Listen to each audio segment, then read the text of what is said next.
I had my hand on the door handle when the voice on my car stereo went flat and mechanical. "Step outside. You belong to us now." The metal felt so cold it burned, but I started to open the door. The Rings over Route 66. I'm a college junior. I was driving home after midnight from a friend's place and cut over to Route 66 to save 10 minutes. Out there, the road gets quiet in a way that feels old. No houses, no billboards, just desert and the sound of your own engine. People say you see weird lights sometimes. I always figured that was heat and distance playing tricks. I saw the first one just after the mile marker I use as my halfway point. A green ring hovering over the asphalt, like a perfect circle made of fog and neon. No wires, no pole, nothing holding it up. 10, maybe 12 feet off the ground. I eased off the gas. The ring didn't move. It wasn't spinning. It wasn't even flickering. It just glowed. I drove under it. My radio, which had been low, snapped to silence. Then a voice came through, like someone grabbing the tuner. "Hey, remember when you fell off your bike on Albany Street?" I knew that voice. My childhood neighbor. We haven't talked in over a decade. It sounded like him at 8 years old. Thin, breathy, and close, like he was sitting in my passenger seat. The radio hissed. The voice cut. Normal music came back. I laughed once because that's what you do when something makes no sense and you're alone. I told myself it was a random clip from a podcast app or a station artifact. It had to be. The second ring appeared a quarter-mile later. Same height, same perfect circle, same impossible nothing holding it up. I rolled beneath it. The radio died again, and a new voice replaced it. My grandpa.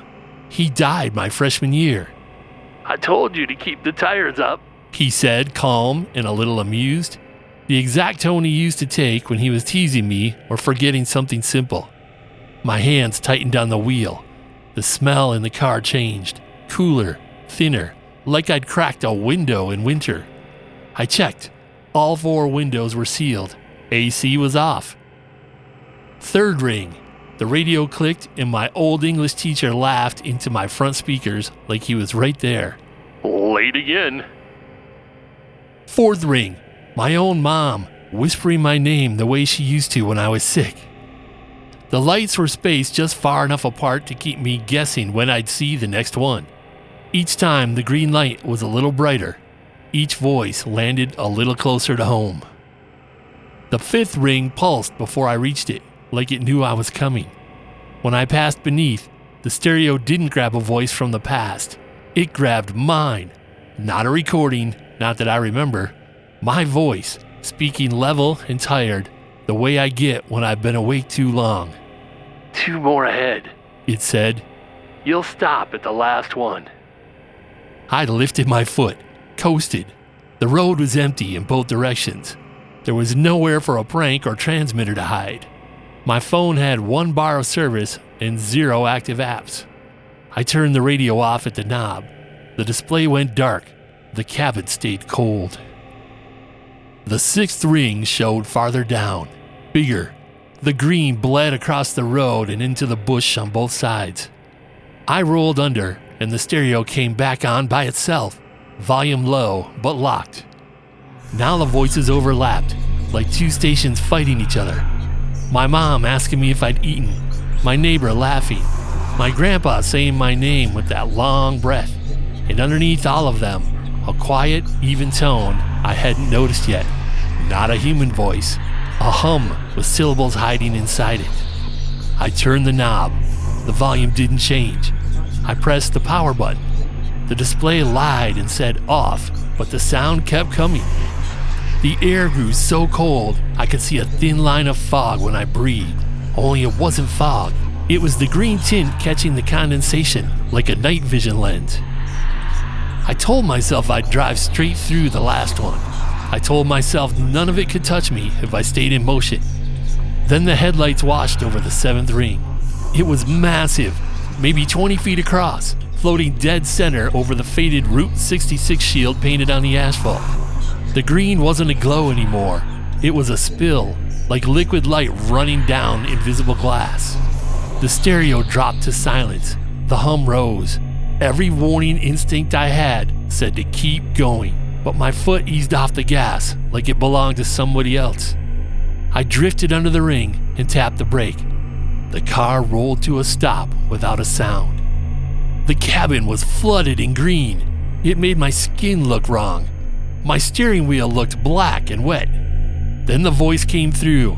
Not my grandpa, not my mom, not me. One voice, flat and perfect, riding on top of the hum. Step outside. You belong to us now. I searched for the handle. It was the easiest thing in the world to do. The command made it feel like a step I'd already taken. My knuckles hit the door frame, and every bit of heat in my body left through my hand. It was so cold, it felt like the metal bit me. Sharp, needly pain shot up my wrist and broke whatever trance I was in.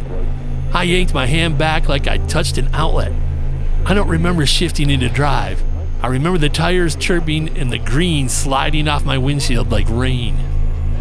I pushed the car harder than I should have on an empty desert road, but nothing chased me. The rings didn't follow.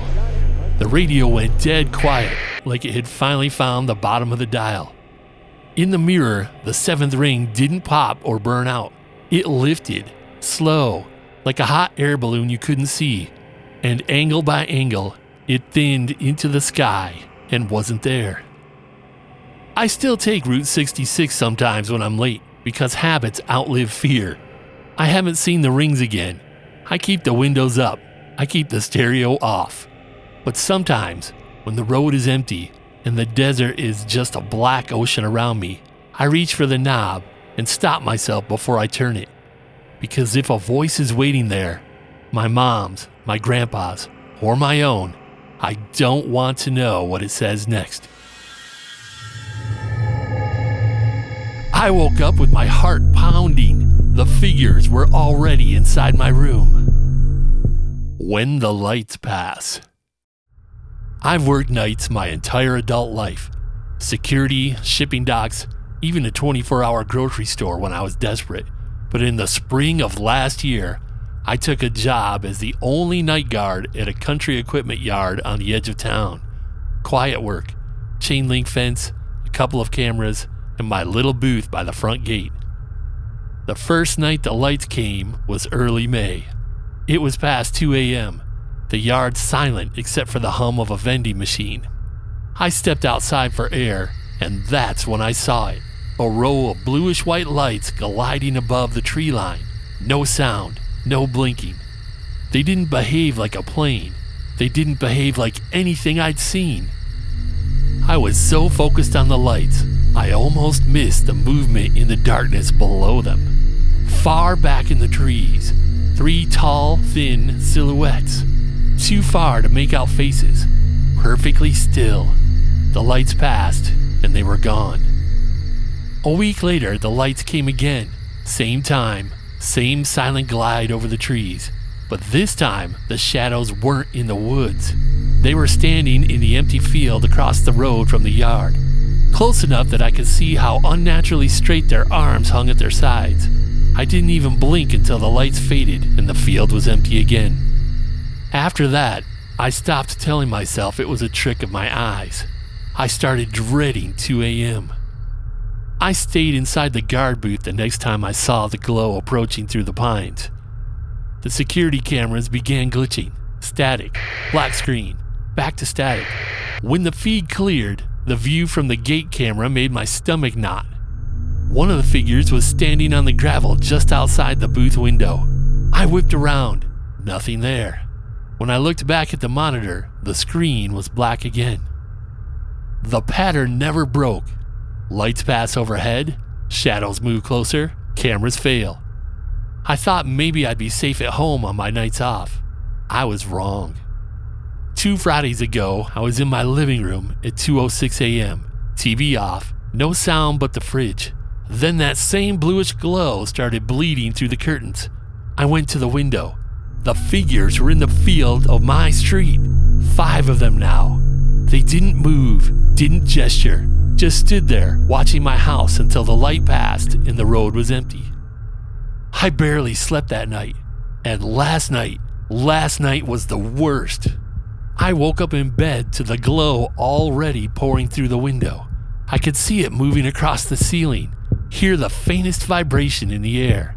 And when I turned my head, 2 of the figures were standing inside my bedroom, closer than they'd ever been, close enough to hear the faint sound of their breathing, or maybe it was mine, close enough to see their skin wasn't skin at all, smooth, featureless. The light outside intensified and the air felt thick, like the moment before a thunderclap. Then, darkness. I woke up this morning still in bed. The window was shut. The door was locked. No footprints, no proof. But tonight is another shift at the yard, and I know what will happen if the lights pass again.